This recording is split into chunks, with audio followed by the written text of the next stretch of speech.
आवाज आ रही है? जी मैम। जी। आंखें बंद।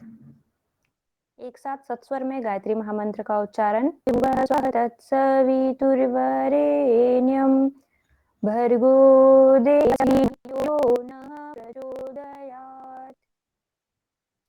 का बैकग्राउंड देखा कि क्यों हम उपनिषद पढ़ रहे हैं, क्यों वेद से उपनिषद कैसे बने और योग उपनिषद क्या है, क्यों वो उपनिषदों से भिन्न अलग से क्यों यूनिट बनी गई है, ये हम लोग ने कल देखा। ठीक है, कल हमने देखा था कि कितने वेद होते हैं, वेद से उपनिषद कितने होते हैं, उपनिषद का विभिन्न प्रकार से विभाजन देखा कि मुख्य उपनिषद कितने होते हैं, शाक्त उपनिषद, शैव उपनिषद, संन्यास उपनिषद, वेदांत उपनिषद। उसके बाद हमने देखा था कि 20 हमारे योग उपनिषद है। ठीक, 20 योग उपनिषदों के बाद हमने ये देखा था कि 20 योग उपनिषद में से हमारे सिलेबस में 8 उपनिषद है। कुछ जगह पर हमने देखा था कि 21 योग उपनिषद को भी माना जाता है, योगराज उपनिषद उसमें सम्मिलित है। तो हमारा जो थर्ड यूनिट है उसमें 8 उपनिषद हमें पढ़ने हैं, जिसमें से पहला उपनिषद जो है श्वेताश्वतर उपनिषद, वो योग उपनिषद की श्रेणी में नहीं आता है। ठीक, उसके बाद के जो 5 उपनिषद है दूसरे से लेके 7वें नंबर तक, वो हमारे योग उपनिषद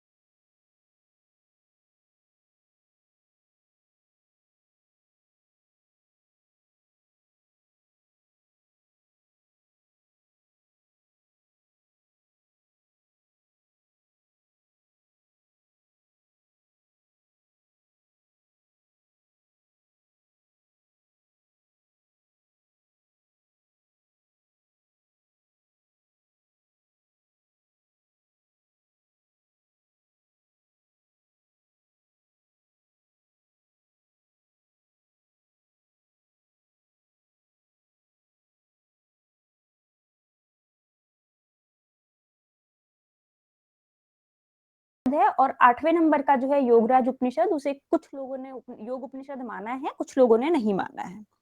ठीक है, तो आज हम पढ़ने जा रहे हैं, हमारा जो सिलेबस हमने कल डिस्कस किया था, इसका पहला उपनिषद जो है श्वेताश्वतर उपनिषद, उसको आज हम डिस्कस करेंगे। हमने ये पहले ही देख लिया था कि हमारा जो उपनिषद है वो बहुत लेंदी है, उतना सारा हमें नहीं पढ़ना है, कुछ विशेष टॉपिक दिए हुए हैं हमें। जैसे कि आप श्वेताश्वतर उपनिषद का जो सिलेबस देखोगे तो उसमें द्वितीय अध्याय से कुछ टॉपिक्स दिए हैं, और थर्ड लाइन में देखोगे तो षष्टम अध्याय यानी 6वां अध्याय जो है उससे कुछ टॉपिक दिए गए हैं। तो श्वेताश्वतर उपनिषद का हमें सिर्फ दो ही अध्याय पढ़ने हैं, दूसरा और 6वां। ठीक, उनके हमने टॉपिक कौन कौन से हैं वो कल देख लिए थे। ये उपनिषद हमें पढ़ने हैं, 8 उपनिषद की लिस्ट यहाँ पर दी हुई है। श्वेताश्वतर उपनिषद, योग कुंडलिनी, योग चूड़ामणि, त्रिशिक ब्राह्मण, योग तत्व उपनिषद, नाद बिंदु उपनिषद, ध्यान बिंदु और योगराज। कल हम लोग ने डिस्कस किया था श्वेताश्वतर उपनिषद में कि श्वेताश्वतर उपनिषद जो है वो 2 शब्दों से मिलकर बना है, श्वेत और अश्वेत। श्वेत का मतलब हमने देखा था कि निर्मल, शुद्ध या पवित्र होता है, और अश्वेत का मतलब यहाँ पर खच्चर से है, घोड़े की प्रजाति का एक प्राणी होता है खच्चर, उससे है। लेकिन यहाँ पर जो तात्पर्य लिया गया है वो इंद्रियों से लिया गया है। तो श्वेताश्वतर उपनिषद को हम एक तरीके से ऐसा ग्रंथ मान सकते हैं जो हमारी इंद्रियों को निर्मलता की तरफ ले जाता है, इंद्रियों को जो उनके विषय है उनसे अटैचमेंट, जो विषयों से इंद्रियों का अटैचमेंट होता है उनसे दूर करने वाला जो उपनिषद है वो श्वेताश्वतर उपनिषद है। ठीक, इंद्रियों को शुद्ध बनाने वाला उपनिषद श्वेताश्वतर उपनिषद कहलाता है। कृष्ण यजुर्वेद से संबंधित है, कैसे संबंधित है ये हमने पहले ही डिस्कस कर लिया था कि हर एक उपनिषद जो है वो किसी न किसी एक वेद की शाखा से बना है। तो ये जो उपनिषद है ये कृष्ण यजुर्वेद से बना है, कृष्ण यजुर्वेद की कोई एक शाखा है उससे है। खैर यहाँ पर शाखा का नाम नहीं लिखा है और उतना जरूरी भी नहीं है।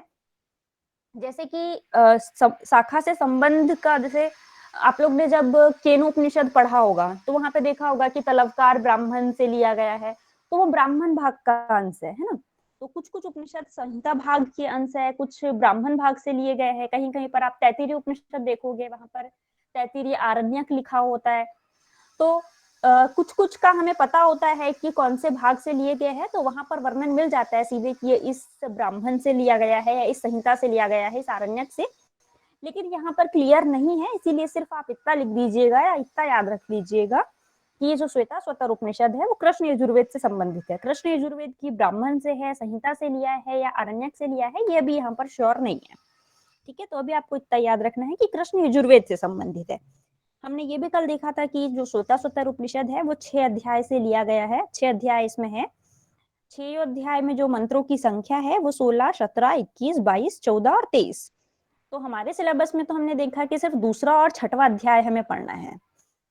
तो दूसरे अध्याय के 17 मंत्र और छठवें अध्याय के 23 मंत्र, तो बहुत कम ही मंत्र है हमें जो पढ़ने हैं। हमारे सिलेबस में बहुत कम मंत्र है। इन 17 और 23 जो मंत्र है इसमें से भी सेलेक्टेड मंत्र को ही हमें पढ़ना है, पूरे पूरे दोनों अध्याय को भी हमें नहीं पढ़ना है। ठीक, तो कुल 113 मंत्र है, इसमें से हमें दूसरे अध्याय से 17 और छठवें अध्याय से 23 में से कुछ कुछ मंत्रों को पढ़ेंगे हम। अगर हम श्वेताश्वतर उपनिषद के पूरे कंटेंट की बात करें कि श्वेताश्वतर उपनिषद में क्या क्या हमें देखने को मिलता है, तो हम देखेंगे कि परम तत्व को जानने की जो जिज्ञासा है वो श्वेताश्वतर उपनिषद में मिलती है। ओमकार साधना का बहुत डिटेल में यहाँ पर वर्णन किया गया है श्वेताश्वतर उपनिषद में। ध्यान योग क्या है, उसका महत्व क्या है, किस तरीके से ध्यान योग को करना चाहिए, प्राणायाम क्या है, जगत की उत्पत्ति कैसे हुई, स्थिति कैसे है, मतलब कैसे जगत का पालन पोषण होता है, कैसे जगत विलय होता है, इस तरीके के जो सारे कंटेंट यहाँ पर दिए हुए हैं, इतना सारा का सारा कंटेंट श्वेताश्वतर उपनिषद में आपको मिलेगा। स्थान के बारे में, जीवात्मा और परमात्मा की संसार में किस प्रकार की स्थिति होती है, विद्या क्या है, अविद्या क्या है, जो व्यक्ति जिस प्रकार का कर्म करता है उसके अनुसार उसको कौन सी गति मिलती है, विभिन्न प्रकार की योनियां कौन कौन सी है, उन योनियों से मुक्ति के उपाय कौन कौन से हैं, जो श्वेताश्वतर उपनिषद का ज्ञान है वो किसे देना चाहिए, यानी कि अधिकारी पात्र, क्योंकि गुरु शिष्य परंपरा के ग्रंथ है ना, तो गुरु किसी को भी तो ज्ञान दे नहीं देते थे, वो पहले चेक करते थे कि भाई ये जो शिष्य है ये सच में अधिकारी है या नहीं, सच में इसके अंदर जिज्ञासा है कि नहीं, तो जो शिष्य है उसकी क्या विशेषताएं होनी चाहिए, ये सब वर्णन इसमें हमें मिलता है देखने को। लेकिन हमें कुछ ही चीजें पढ़नी है। तो श्वेताश्वतर उपनिषद से हमें क्या पढ़ना है कि ध्यान योग की विधि क्या है, ध्यान का महत्व क्या है, योग साधना के लिए किस स्थान का हमें चयन करना चाहिए, प्राणायाम किस प्रकार से करना चाहिए, प्राणायाम की क्या महत्ता है, योग सिद्धि अगर हम होती है तो लक्षण क्या है, तत्व ज्ञान कैसे प्राप्त होता है, परमेश्वर किस प्रकार का है यानी कि उसका स्वरूप क्या है, और भगवत प्राप्ति हमें किस तरीके से मिल सकती है। इतनी चीजें ही हमें पढ़नी है, ऊपर का सारा कंटेंट हमें नहीं पढ़ना है, सेलेक्टेड टॉपिक्स ही हम पढ़ेंगे। तो अब हम आ जाते हैं, पहला जो बिंदु है हमारा श्वेताश्वतर उपनिषद का कि ध्यान योग की विधि क्या है ना, सिलेबस का फर्स्ट पॉइंट है ध्यान योग की विधि या ध्यान योग, है ना। तो ध्यान योग की विधि के बारे में दूसरे अध्याय के 8वें जो मंत्र है उसमें बताया गया है, और वहां पर कहा गया है कि आपको ध्यान करने के लिए या जब आप ध्यान की स्थिति में हो तो ध्यान करने के लिए वहां पर बताया गया है त्रिणुतम स्थाप्य समम शरीरम हृदय इंद्रियानाम मन से सन्निवेश्य, है ना, यानी कि आपको जब भी आप योग साधना के लिए बैठ रहे हो तो एक पहले शारीरिक स्थिति का निर्धारण करना होता है। ऐसा नहीं कि हम खड़े हैं और कभी भी साधना शुरू कर दी, किसी भी स्थिति में लेटे हुए हैं, कभी उल्टे कभी सीधे, किसी भी स्थिति में बैठे हो, इस स्थिति में हमें ध्यान नहीं करना चाहिए, मतलब योग साधना या ध्यान का प्रारंभ नहीं करना चाहिए।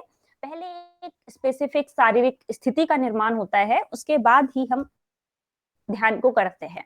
जैसे आप लोग ने कभी पहले ध्यान किया होगा तो इंस्ट्रक्शन सबसे पहले यही होता है कि आप अपनी एक शारीरिक स्थिति बनाइए, उसके लिए वो आपको इंस्ट्रक्शन देते हैं कि आप अपनी कमर को सीधा कर लीजिए, गर्दन सीधी कर लीजिए, आंखें बंद कर लीजिए, अगर कोई शारीरिक मुद्रा या आसन का बताते हैं तो वो भी हमें करना होता है कि आपको पद्मासन में बैठना है, सुखासन में बैठना है, वज्रासन में, जो भी है। पहले ध्यान करने से पहले कोई भी जो इंस्ट्रक्टर होता है या कोई भी जो गुरु है वो हमें पहले एक शारीरिक स्थिति के बारे में बताता है ना। तो जो श्वेताश्वतर उपनिषद की हम बात कर रहे हैं, श्वेताश्वतर उपनिषद में भी ध्यान योग के लिए पहले एक शारीरिक स्थिति बताई है। वो क्या बताई है, उन्होंने कहा है कि आपका मस्तक, ग्रीवा और छाती, ये 3 चीजें जो है ये एक सीध में होनी चाहिए, यानी कि झुकी हुई नहीं होनी चाहिए। मस्तक से तात्पर्य है कि हमारा जो ऊपर वाला जो भाग है, गर्दन के ऊपर वाला भाग, इसको पूरे को यहाँ पर मस्तक बोला है ना। सिर्फ मस्तक का मतलब इतना नहीं कि जो हमारा फोरहेड है, माथा है, उसको नहीं बोल के पूरी जो खोपड़ी वाला रीजन जो है, स्कल वाला जो भाग है, उसको मस्तक कहा है। मस्तक, ग्रीवा यानी हमारी जो गर्दन है और जो छाती है, इन 3 चीजों को हमें एक सीध में रखना है। ठीक है? यहाँ पर कमर का नहीं बोला है, 3 चीजें ही है। तो जो क्वेश्चंस बनते हैं वो इस तरीके से बोले जा सकते हैं कि ध्यान योग में श्वेताश्वतर उपनिषद में ध्यान योग में शारीरिक स्थिति में किन चीजों को सीधा रखने की बात कही गई है। और हमारे दिमाग में एक होता है कि हमें कमर सीधी रख के बैठनी है, तो हम सबसे पहले जो कमर वाला ऑप्शन होता है उस पर टिक कर देंगे। तो इस चीज का हमें ध्यान रखना है, जो 3 चीजें सीध में रखने की बात कही गई है वो मस्तक, ग्रीवा और छाती है। ठीक है? यहाँ पर आपको कमर वाले ऑप्शन पर टिक नहीं करना है। शारीरिक स्थिति में इन 3 चीजें ही है, मस्तक, ग्रीवा और छाती। ठीक है? शारीरिक स्थिति का निर्धारण अगर जब ध्यान बिंदु उपनिषद में हो चुका है, उसके बाद वो ध्यान करने श्वेताश्वतर उपनिषद में हो चुका है, तो ध्यान की विधि का भी उन्होंने आगे वर्णन किया है कि शारीरिक स्थिति में आ जाने के बाद आप एक काम करिए कि आप स्थिति में बैठ गए हो, उसके बाद अपने मन को एकाग्र करिए। जो आपकी इंद्रियां जितनी भी इधर उधर भटकी हुई है, इंद्रियां अपने विषयों से लगी हुई है, उन विषयों से इंद्रियों को हटाना है आपको। यही यहाँ पर ध्यान की विधि बताई है ना। जैसे कि आप लोग ने पतंजलि योग सूत्र पढ़ा होगा, तो उसमें देखा है कि ध्यान के पहले की जो प्री स्टेप्स है, 2 पूर्व अवस्थाएं है ना, प्रत्याहार और धारणा। ये 2 चीजों को ही यहाँ पर ध्यान की विधि के रूप में बताया है, क्योंकि ध्यान कोई ऐसी चीज तो है नहीं जिसका हम अभ्यास करेंगे तो वो लग जाएगा, वो तो स्वतः लगने वाली चीज है। तो उसकी पूर्व अवस्था को ही यहाँ पर ध्यान की विधि के रूप में लिया है। यानी कि जब आप अपनी इंद्रियों को अंतर्मुखी करोगे, उनको अंतःकरण की तरफ एकाग्र करोगे, तो उसी को यहाँ पर ध्यान की विधि के रूप में कहा है। स्वतः ही फिर आपका ध्यान लग जाएगा। तो विधि के रूप में आप यहाँ पर देखोगे कि मन से इंद्रियों को भीतर की तरफ प्रवेश कराना है, आपको पुरुषार्थ करना है, पूरी अपनी कोशिश करनी है कि इंद्रियां बाहरी विषय में लिप्त ना हो। तो यही यहाँ पर ध्यान की विधि है। एक ही श्लोक में यहाँ पर विधि को और जो शारीरिक स्थिति है दोनों को यहाँ पर समझा दिया गया है। ठीक है? एक ही श्लोक में ध्यान की शारीरिक स्थिति, ध्यान की विधि और प्राणायाम, ये तीनों चीजें एक ही श्लोक में आ गई है, इसीलिए बहुत शॉर्ट में ये चीजें बताई गई है। ठीक है? तो यहाँ पर ध्यान की विधि में एक और चीज बोला है कि आपको ध्यान करते समय इस चीज को सोचना है कि जैसे आप कोई जलाशय के किनारे पर खड़े हुए हो और ओमकार रूपी एक नाव है, जिस तरीके से हम नाव में बैठकर सुरक्षित रूप से समुद्र के उस किनारे पहुंच जाते हैं, उसी तरीके से अगर हम ओमकार रूपी नाव पर बैठेंगे तो ये जो संसार सागर है, ये जो मृत्यु से भरा हुआ या सांसारिक भवबंधनों का जो समुद्र है, उससे हम पार हो सकते हैं। इस तरीके से यहाँ पर ध्यान की विधि को बताया है। बहुत शॉर्ट विधि है कि हमें इंद्रियों को अंतर्मुखी करना है और ये सोचना है कि हम ओमकार रूपी नाव पर बैठकर सांसारिक जो समुद्र है, संसार रूपी भवबंधन है, उनसे मुक्त हो रहे हैं। छोटी सी ध्यान विधि यहाँ पर है। ठीक है? आधी या 1 लाइन की है मंत्र में बस। फिर उन्होंने इसी सूत्र में बताया है हमारा जो 3rd पॉइंट है, यानी कि प्राणायाम का क्रम और प्राणायाम की महत्ता। ये टॉपिक्स हमारे सिलेबस में है। तो उन्होंने बताया है कि जब हम ध्यान करने लगे, यहाँ पर सीक्वेंस थोड़ा उल्टा है। पहले इस उपनिषद में, श्वेताश्वतर उपनिषद में, पहले ध्यान का वर्णन है, उसके बाद प्राणायाम का वर्णन है ना। पहले ध्यान का है, फिर प्राणायाम का है। तो उन्होंने बोला कि प्राणायाम के बारे में बोला कि आपने अच्छे से मिताहार को कर लिया, आपका आहार वगैरह सब कुछ ठीक हो गया, उसके बाद हमें प्राणों को संयमित करना है। उसके बाद हमें प्राणों को संयमित करना है। और उन्होंने कहा है कि हमें तब तक प्राणायाम करना है जब तक कि हमारी प्राण शक्ति छीन ना हो जाए। यानी कि प्राणायाम की विधि आप लोग ने पढ़ी होगी कि हम प्राणायाम की 3 स्टेप होती है ना, सिंपल सी होती है कि हम एक बार फर्स्ट स्टेप में तो इनहेल करते हैं, सेकंड स्टेप में होल्ड करके रखते हैं, थर्ड स्टेप में रेचक करते हैं। तो प्राण निरोध करे, यानी कि प्राणायाम को संयमित करने के लिए उन्होंने प्राणायाम की क्या विधि बताई है कि आपको इनहेल करना है, यानी कि पूरक की प्रक्रिया को करना है और तब तक रोक कर रखना है जब तक कि आप अपनी क्षमता के अनुसार, सामर्थ्य के अनुसार रोक के रख सकते हो। जब आपकी रोकने की क्षमता बिल्कुल छीन हो जाए, जब आप बिल्कुल नहीं रोक पा रहे हो, जब तक मतलब कुंभक आप होल्ड नहीं कर पा रहे हो, तब आपको रेचक करना है। प्राण शक्ति छीन होने का मतलब यहाँ पर है कि आपकी जो रोकने की या कुंभक करने की सामर्थ्य है वो जब कम हो जाए तब आपको रेचक करना है। तो प्राणायाम की विधि जनरली बताई है, जैसे कि हम लोग सब जानते ही है कि पूरा कुंभक और रेचक करना होता है।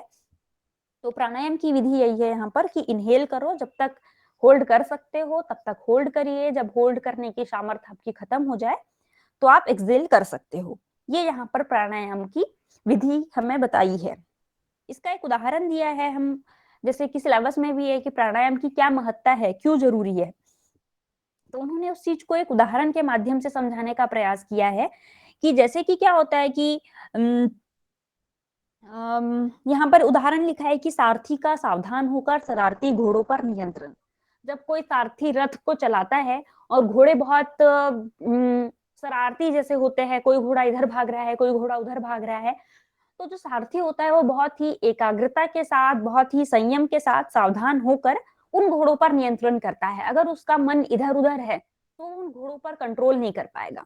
सेम स्थिति साधक की भी होती है कि अगर वो अपनी इंद्रिय रूपी घोड़ों पर अगर ठीक से नियंत्रण नहीं करता है, उसका मन भटका हुआ है, सावधान नहीं है वो, तो उनको नियंत्रण नहीं कर सकता। तो हमें प्राणों को नियंत्रित करने के लिए हमारी इंद्रियों पर नियंत्रण आवश्यक है, ये यहाँ पर उन्होंने कहा है।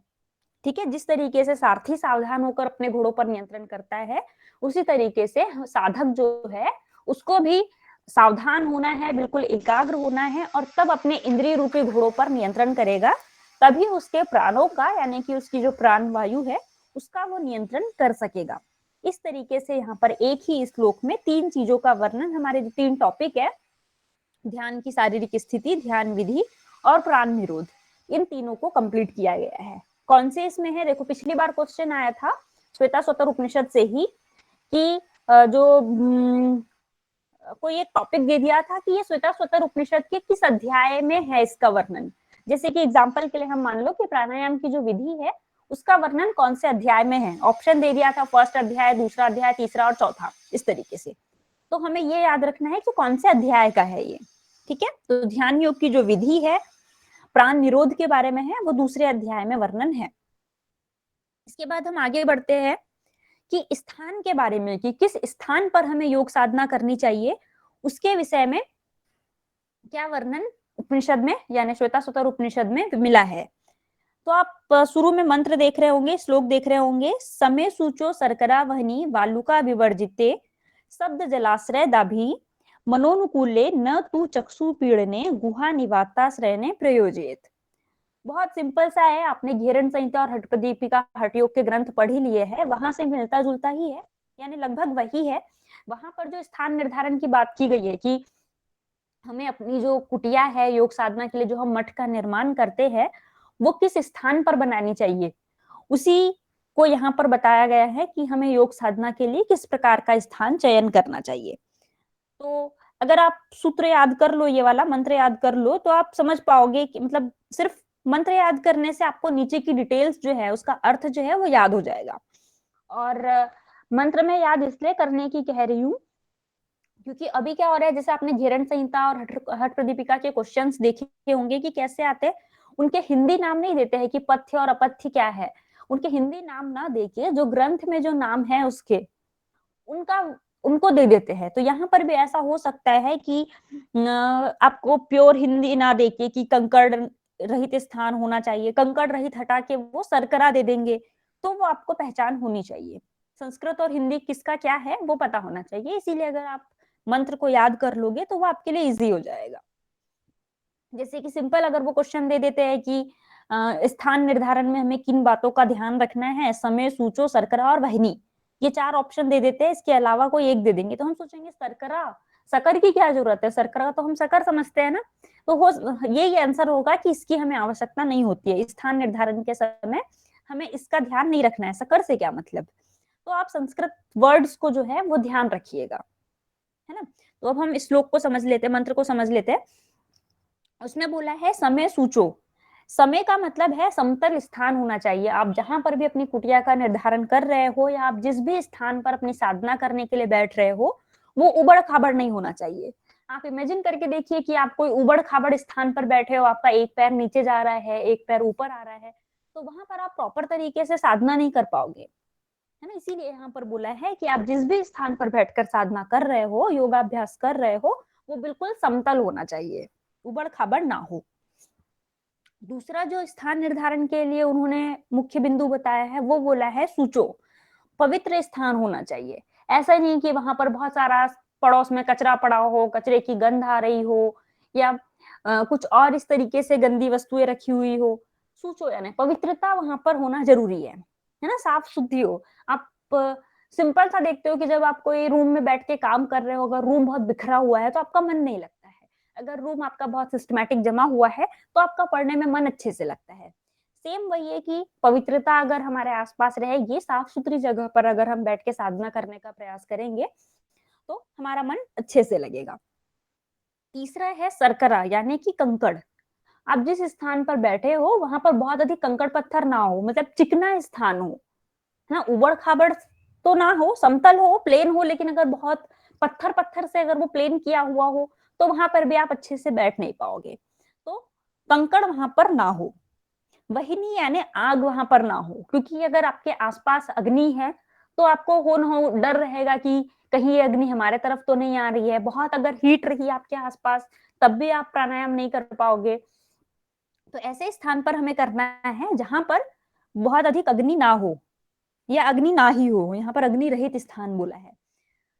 रेत को भी वहां पर मना किया है क्योंकि संभवतः ये कारण रहा होगा कि रेत अगर धूप में बैठे हो तो रेत गर्म हो जाती होगी और फिर वो हीट जनरेट करती होगी, जिससे योग साधना में बाधाएं आती होगी। संभवतः ये कारण होगा, इसीलिए रेत को यहाँ पर मना किया है कि आपके आसपास रेत नहीं होनी चाहिए। अगला है कोलाहल। कोलाहल वहां पर नहीं होना चाहिए, यानी कि बहुत अधिक शोर जो है वो उस स्थान पर नहीं होना चाहिए। जनरली आप देखते हो कि अगर आप कोई काम कर रहे हो, बहुत अधिक शोर हो रहा हो, बहुत अधिक कोलाहल वहां पर हो रहा हो, तो आप अपने काम में अटेंशन नहीं दे पाते हो, उस काम को उतनी अच्छे से नहीं कर पाते हो जितना आप बिल्कुल शांत और एकाग्र स्थान में कर पाओगे। इसीलिए बोला है कि योग साधना करते समय ऐसे स्थान का सिलेक्शन करना है जहां पर कोलाहल बिल्कुल ना हो, बिल्कुल शांत स्थान हो, पनघट आदि ना हो। पनघट को यहाँ पर मतलब जो जलाशय है उसको यहाँ पर क्यों मना किया है, क्योंकि जलाशय पे बहुत सारे लोग आते रहेंगे पानी पीने जो भी करने, तो तब आपका ध्यान भटक जाएगा। इसीलिए यहाँ पर जलाशय को भी मना किया है कि जलाशय के आसपास भी आपको अपने ध्यान को या योग साधना को नहीं करना है। ठीक है, तो इन चीजों को आपको ध्यान रखना है कि समतल स्थान हो, पवित्र हो, कंकड़, आग और रेत और कोलाहल, पनघट इन सबसे रहित हो, है ना। इसके अलावा जो अगली लाइन है उसमें लिखा हुआ है कि मनोनुकूल, मन के अनुकूल हो, जो आपके मन को अच्छा लगे। ऐसा नहीं कि आप सोचिए कि आप किसी ऐसे व्यक्ति के घर के सामने जाके साधना कर रहे हो जिससे आपकी बिल्कुल नहीं बनती है, आपसे उसका झगड़ा हो चुका हो, या बिल्कुल आपको व्यक्ति पसंद ना हो, उसके घर के आसपास अगर आप जाके योग साधना करोगे, उसके घर आंखों के सामने उसका घर दिखाई दे रहा है, तो वहां पर आप योग साधना नहीं कर पाओगे। आपका मन उन्हीं चीजों में भटका रहेगा कि हाँ इसने मुझे ये कहा था, उसने मुझे ये कहा था। तो ऐसा स्थान हो जहां आपके मन को बहुत अच्छा लगे। आपके मन को अच्छा लगेगा तो आप वहां पर साधना अच्छे से कर पाओगे।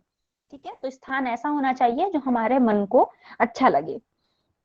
अगला लिखा है न तू चक्षु पीड़ने, यानी कि ऐसा स्थान भी नहीं होना चाहिए जो हमारी आंखों को पीड़ा दे।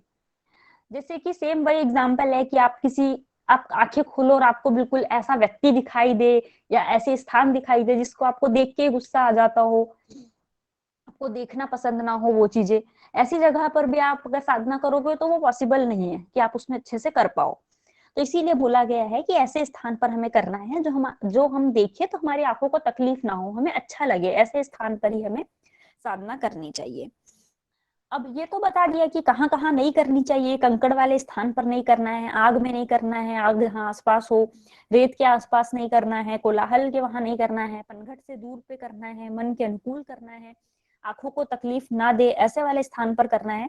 पर करना कहाँ है ये बताने के लिए उन्होंने कहा है कि गुफा आदि जो स्थान है जहां पर बिल्कुल, गुफा का मतलब यहाँ पे ऐसा नहीं है कि अब आप वर्तमान काल में कोई गुफा ढूंढने चले जाओ। तो गुफा का मतलब यहाँ पर है कि आप एकांत स्थान पर जाके साधना करो, है ना। गुफा का मतलब प्योर गुफा नहीं है कि आप जंगल चले जाओ, वहां पे किसी शेर भेड़िए की गुफा ढूंढो और फिर वहां पर साधना करो, नहीं। यहाँ पर गुफा का मतलब है कि एकांत स्थान, एकांत स्थान पर आपको साधना करनी है। गुफा के बाद लिखा है निवात। निवात का मतलब है ऐसी जगह जहां पर बहुत अधिक वायु का आवागमन ना हो। हम मानते हैं कि योग साधना करते समय हमें शुद्ध वायु मिलनी चाहिए। वायु का जब हम आसन करते हैं तो शुरू में इंस्ट्रक्शन देते हैं कि बंद कर कमरे में हमें योगाभ्यास नहीं करना चाहिए, हमें शुद्ध खुली हवा में अभ्यास करना चाहिए। लेकिन यहाँ तो लिखा है कि निवाते, जहां पर वायु ना हो। तो वायु ना हो का यहाँ पर मतलब है, हमें कॉन्ट्राइंडिकेशन में नहीं फंसना है कि वायु नहीं हो, यानी बिल्कुल हम जो वो निर्वात की स्थिति होती है ना, जहाँ पर बिल्कुल वायु ना हो, वैसी जगह बैठकर नहीं करना है। निवात का मतलब यहाँ पर है कि बहुत अधिक तीव्र वायु ना चल रही हो, मतलब पता चले कि आप किसी पहाड़ी के टॉप पर जाकर बैठ गए हो, वहां पर इतनी हवा चल रही हो कि तब इतनी हवा चल रही हो कि आपका ध्यान साधना में ना लग के उस तेज हवा जो तेजी से चल रही है उस पे जाए।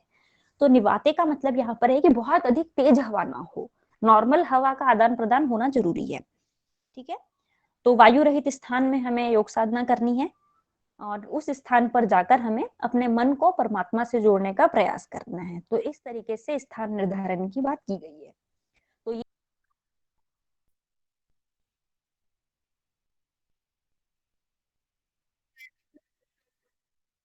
ओके,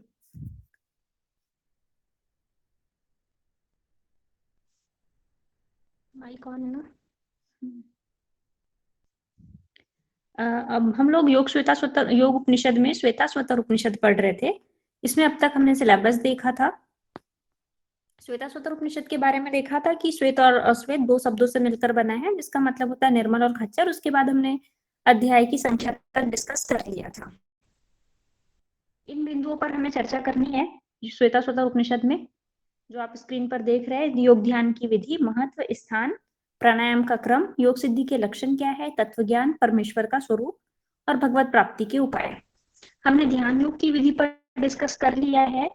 स्थान पर हम लोग डिस्कस कर चुके हैं कि किस स्थान पर बैठकर हमें अपनी योग साधना करनी चाहिए। अब हम आगे डिस्कस करेंगे कि योग साधना अगर हमने इस स्थान पर बैठकर इस विधि से कर ली, इस तरीके से ध्यान किया, तो हमें कौन कौन सी सिद्धियां प्राप्त होगी, इस पर हम डिस्कस कर रहे हैं। तो श्वेताश्वतर उपनिषद के दूसरे अध्याय के 11वें मंत्र में कहा गया है कि निहार धूमार का नीलान नालान खद्धोत विद्युत स्फटिक सी नाम एतानि रूपानि पुरः सरानि ब्रह्मण्यभिव्यक्ति करानि योगे।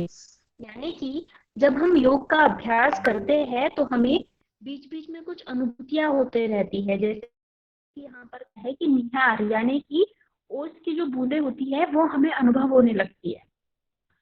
धूम यानी कि जो धूल धूल है वो हमें अनुभव होने लगती है। सूर्य की रोशनी हमें अनुभव होती है। वायु, अग्नि, कुछ कुछ जुगनू जैसी जो चमक है वो हमें ध्यान की स्थिति में दिखाई देने लगती है। बिजली दिखाई देती है, स्फटिक मणि के समान वो होता है वो दिखाई देता है, चंद्रमा दिखाई देता है। ये सब अभिव्यक्ति है हमें योग सिद्धियों के रूप में मिलती है। ठीक है, सिद्धियां है ये जो सिद्धियां है ये हमें ब्रह्म की अनुभूति कराते हैं कि ब्रह्म हमें साक्षात्कार होने वाले हैं। इस तरीके से ये सिद्धियां होती है। इसके अलावा क्या है कि न तस्य रोगो न जरा न मृत्यु प्रातः से योगाग्निमयम शरीरम। यानी कि जिस व्यक्ति ने या जिस साधक ने इन योग से ऊपर वाली जो हमने साधनाएं देखी थी कि ध्यान को अगर हम ओमकार रूपी नौका के समान मानकर करेंगे, इस तरीके से अगर हम योग साधना करते हैं तो उस व्यक्ति को कभी रोग नहीं होगा, वो रोगों से मुक्त हो जाएगा। न जरा, जरा का मतलब यहाँ पर है कि बुढ़ापा नहीं होगा का मतलब है एज नहीं बढ़ेगी। बस ये कि उसको बुढ़ापे वाला जो क्षीणता या शक्ति की जो कमी होती है वो अनुभव नहीं करेगा। उम्र बढ़ेगी लेकिन वो उत्साह और साहस को हमेशा अपने अंदर अनुभव करेगा। तो ये है कि उसको जरा भी कभी नहीं होगा, बुढ़ापा वाले जो लक्षण है वो उसमें दिखाई नहीं देंगे। न मृत्यु, मृत्यु भी होगी लेकिन असमय मृत्यु नहीं होगी और मृत्यु का भय नहीं होगा। ये यहाँ पर सिद्धि के रूप में बताया है कि न तस्य रोगो न जरा न मृत्यु, यानी कि न बुढ़ापा होगा, न रोग होंगे और ना ही मृत्यु होगी। किसे? जो योगाग्नि में शरीर को प्राप्त कर लेता है, इस तरीके के साधक को ये सिद्धियां मिल जाएगी। इन दो सिद्धियों के बाद और सिद्धि की बात की है और कहा गया है कि लघुत्वम आरोग्यम लोलुपत्वम वर्ण प्रसादम सर्वस्वाष्टवम च गंधा शुभो मूत्र पुरीस अल्पम योग प्रवृत्ति प्रथमा वदंती। यानी कि जो साधक योग को सिद्ध कर लेता है उसको लघुत्व की प्राप्ति हो जाती है। लघुत्व यानी कि हल्कापन। जब साधक साधना करता है तो उसका शरीर इतना हल्का हो जाता है कि वो बहुत ज्यादा एनर्जेटिक हो जाता है, उसके अंदर बहुत फुर्ती आ जाती है।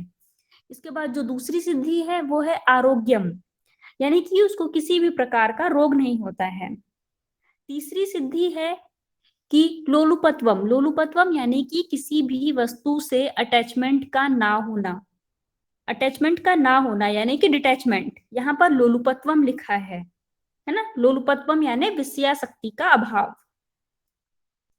फिर अगली जो सिद्धि है वो होगी वर्ण प्रसादम, यानी कि जो उसकी देह है वो प्रसादम यानी चमकने लगेगी, देह में उज्ज्वलता आ जाएगी।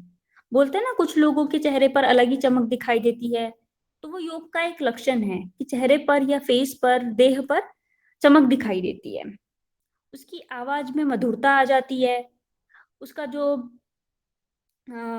शरीर है वो सुंदर हो जाता है। जो शरीर से गंध आती है, जैसे पसीने की गंध आती है, श्वास की गंध आती है, मुंह से गंध आती है, इस प्रकार के जो गंध होती है वो उस योगी साधक के शरीर से नहीं आती है।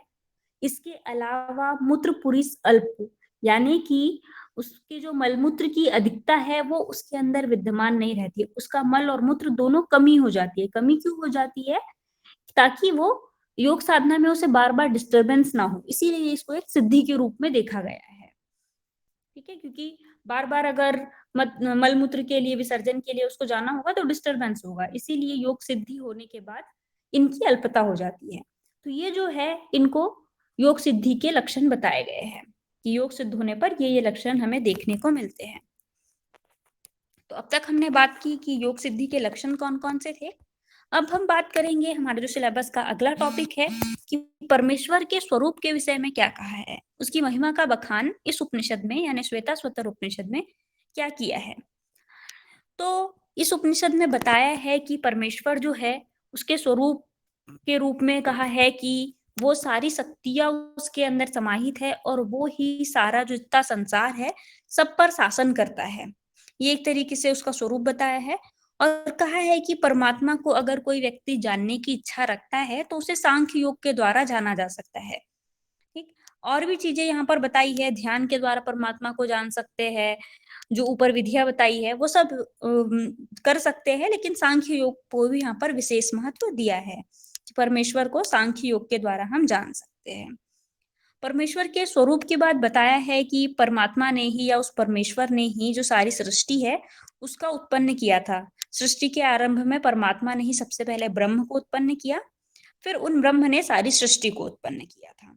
इसके अलावा परमेश्वर का एक और लक्षण है कि वो परमात्मा ही सभी लोगों का, सभी प्राणियों का या पूरे ब्रह्मांड का निर्माण भी वही करता है, सबका पालन पोषण भी वही करता है, यानी कि रक्षा भी वही करता है, और सबका जो संहार है समय आने पर उनका जो उनको नष्ट करने का कार्य जो है वो भी परमात्मा का ही है। इस तरीके से इस उपनिषद में कहा है। परमेश्वर के और भी कुछ लक्षण बताए हैं, जैसे कि कहा गया है कि परमात्मा जो है या परमेश्वर जो है वो सभी ओर मुख वाला है, सभी ओर नेत्र वाला है। नेत्र वाले का मतलब है कि हम कहते हैं ना परमात्मा सबको देख रहा है, हर जगह उसकी आंखें है, उस रूप में यहाँ पर लिया है कि परमात्मा को सबकी खबर होती है, वो सर्वज्ञ है, इसीलिए उसको सभी ओर मुंह वाला, सभी ओर नेत्र वाला, बहुत सारे हाथों वाला, पैरों वाला कहा गया है। इसके अलावा परमात्मा को प्रकाशमय, कल्याणकारी, शांत, आनंद मूर्ति, पर्वत शिखर पर वास करने वाला, अंधकार से बहुत दूर यानी कि प्रकाशमान, श्रेष्ठ कहा गया है। और भी विशेषता वर्णित की है कि परमात्मा जो है, परमेश्वर जो है वो अद्वितीय है, सर्वव्यापी है, सभी जीवों के हृदय में विराजमान है, सब पर शासक जो है, सबको शासन करने वाला जो है परमात्मा ही होता है। यहाँ पर एक टर्म लिखी हुई है अंगुष्ठ परिणाम वाला, इससे बहुत बार क्वेश्चन आ चुका है और आने की संभावनाएं भी बनी रहती है। तो यहाँ पर कहा गया है कि परमात्मा का आकार कितना है, तो अंगुष्ठ मात्र परिणाम वाला, यानी कि हमारा जो अंगूठे का आकार जितना होता है उतना परमात्मा का आकार कहा गया है, और उसका निवास स्थान हृदय कमल में कहा गया है। तो ये दो चीजें विशेष रूप से याद रखने वाली है, जिसको आपको याद रखना है। ठीक है, तो अंगुष्ठ मात्र परिणाम वाला परमेश्वर को कहा गया है। और भी विशेषता बताइए कि परमात्मा जो है वो अणु से अणु है, यानी कि इतना सूक्ष्म है कि जितना सूक्ष्म आपके दिमाग में चल रहा है कि सबसे सूक्ष्म चीज यही होगी, उससे भी सूक्ष्म परमात्मा है। विभू से विभू यानी बड़ा से बड़ा, जो आप विशालतम चीज सोच सकते हो या दुनिया में जो भी सबसे विशाल है, उससे भी बड़ा परमात्मा है। परमात्मा नित्य है, पुरातन है, सर्वगत है, सभी की आत्मा में परमात्मा निवास करता है। यहाँ पर इस उपनिषद में, श्वेताश्वतर उपनिषद में परमात्मा के विषय में कहा गया है कि परमात्मा और जीव यानी कि जीवात्मा दोनों एक पेड़ पर बैठे हुए पक्षी के समान है। ठीक है, एक पेड़ है, उसकी एक डाल पर दो पक्षी बैठे हुए हैं, एक पक्षी है जीवात्मा और दूसरा पक्षी है परमात्मा। तो एक जो पक्षी होता है वो तो संसार में रहकर उसको उसका भोग करता है, उसमें जीता है, लेकिन एक जो है यानी परमात्मा जो है वो सिर्फ और सिर्फ दृष्टा की भांति देखते रहता है। ठीक, तो दो पक्षियों से यहाँ पर परमात्मा की तुलना की गई है कि एक पक्षी जो है वो परमात्मा है। अब अगर हमने भगवान के स्वरूप को देख लिया कि परमात्मा का स्वरूप कैसा है, उसकी बहुत सारी विशेषताएं देख ली, वो क्या क्या करता है ये भी सब देख लिया। अब हमारा अगला टॉपिक है कि अगर हमें उस परमात्मा को प्राप्त करना है यानी कि मोक्ष की प्राप्ति करनी है, तो हमें किन किन चीजों को अपनाना पड़ेगा। तो अपनाने वाली चीजों में कहा गया है, पहले तो और एक यहाँ पर विशेषता वर्णित कर दी गई है ब्रह्म के विषय में, परमात्मा के विषय में, कि परमात्मा के 7 प्रपंच होते हैं और इनके नाम दिए गए हैं। खैर ये सिलेबस में बहुत ज्यादा कनेक्ट नहीं है, फिर भी 7 प्रपंच आप याद रख लीजिए। तो परमात्मा के 7 प्रपंच है धर्मपद, दूसरा है पापनाशक, ऐश्वर्य, अविनाशी, नियामक, बुद्धि और स्थित। ये 7 प्रपंच यहाँ पर परमात्मा के श्वेताश्वतर उपनिषद में बताए गए हैं। अब हम देख रहे हैं कि परमात्मा को प्राप्त किन उपायों से कर सकते हैं। तो यहाँ पर कहा गया है कि अगर हमें परमात्मा को हमने जान लिया किन्हीं भी उपायों के द्वारा या इस उपनिषद में वर्णित उपायों के द्वारा, तो वो जो साधक है, परमात्मा को जानने वाला साधक अमर हो जाता है। यहाँ पर पहले फल बता दिया है, फिर उसके बाद उपाय बताए हैं। तो उपाय में कहा है कि परमात्मा को हमें हंस रूप में जानना है। हंस का मतलब हमने अन्य उपनिषद में पढ़ा है कि हंस क्या होता है, कि जब हम इनहेल करते हैं तो सो की ध्वनि होती है और जब हम एक्सेल करते हैं तो हम की ध्वनि होती है। अगर हम सोहम बार बार इनहेल एक्सेल करते रहे तो उसका विपरीत क्रम सोहम को जब हम बोलेंगे ह स हंस स ह, तो वो हंस बन जाता है। सोहम का विपरीत क्रम हंस है। तो अगर हम सोहम को अच्छे से जान लिया, हमारी श्वास को हमने अच्छे से जान लिया, तो उससे हमें मृत्यु से मुक्ति मिल जाएगी, है ना, और हम भगवान को प्राप्त कर लेंगे। तो भगवत प्राप्ति का पहला उपाय हम क्या देख सकते हैं कि सोहम को जानना। ठीक है, और यही सबसे श्रेष्ठ उपाय यहाँ पर बताया है कि अगर हमने सोहम को जान लिया, अपने श्वास को जान लिया, हंस को जान लिया या प्रणव को जान लिया, तो हम भगवान को प्राप्त कर सकते हैं। फिर कहा है कि अगर हमने परमात्मा को उसके वास्तविक रूप में जान लिया, तब भी मोक्ष प्राप्ति संभव है। परमात्मा को हम जानते तो है, बहुत सारे लोग कहते हैं कि हम इन परमात्मा के उपासक हैं, हम इन इष्ट को मानते हैं, उन इष्ट को मानते हैं, लेकिन सिर्फ ऊपरी ऊपरी या भौतिक धरातल पर जानने से ही मोक्ष की प्राप्ति नहीं होगी। हमें उस परमात्मा के वास्तविक स्वरूप को जानना होगा, तभी हमें भगवान की प्राप्ति या भगवत की प्राप्ति होगी।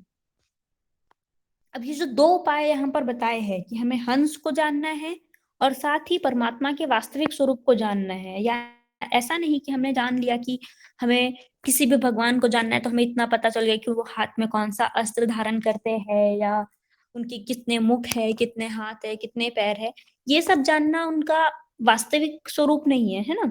तो जब हम परमात्मा को वास्तविक स्वरूप में जानेंगे और हंस को जान लेंगे तो मोक्ष प्राप्ति हो जाएगी। ये 2 उपाय यहाँ पर बताए हैं। इसके अलावा इसका एक प्रूफ भी दिया है कि भाई जिसने अगर भगवान को इस तरीके से जान लिया तो उसको मोक्ष प्राप्ति हो ही जाएगी। इसकी क्या गारंटी है, तो यहाँ पर बताया है कि श्वेताश्वतर नाम के जो ऋषि थे, उन्होंने बहुत अधिक तप किया और फिर उन्होंने परमात्मा को भगवत की कृपा से जाना भी। तो यहाँ पर उन्होंने एक आश्वासन दिया है कि इस तरीके से करने से भगवत की प्राप्ति हो जाती है, एग्जाम्पल के साथ दिया है। ठीक, और भगवत प्राप्ति के और 3 उपाय यहाँ पर बताए गए हैं इस उपनिषद में। कर्म के द्वारा भी हम भगवान को जान सकते हैं, भक्ति के द्वारा भी हम भगवान को जान सकते हैं। भक्ति को यहाँ पर उपासना कहा है, तो दूसरा है उपासना, कर्म, भक्ति और तीसरा है ज्ञान। इन 3 उपायों के द्वारा भी हम भगवान को जान सकते हैं। तो ये छोटा सा उपनिषद था, बहुत शॉर्ट में हमने इसको देखा। Thank you.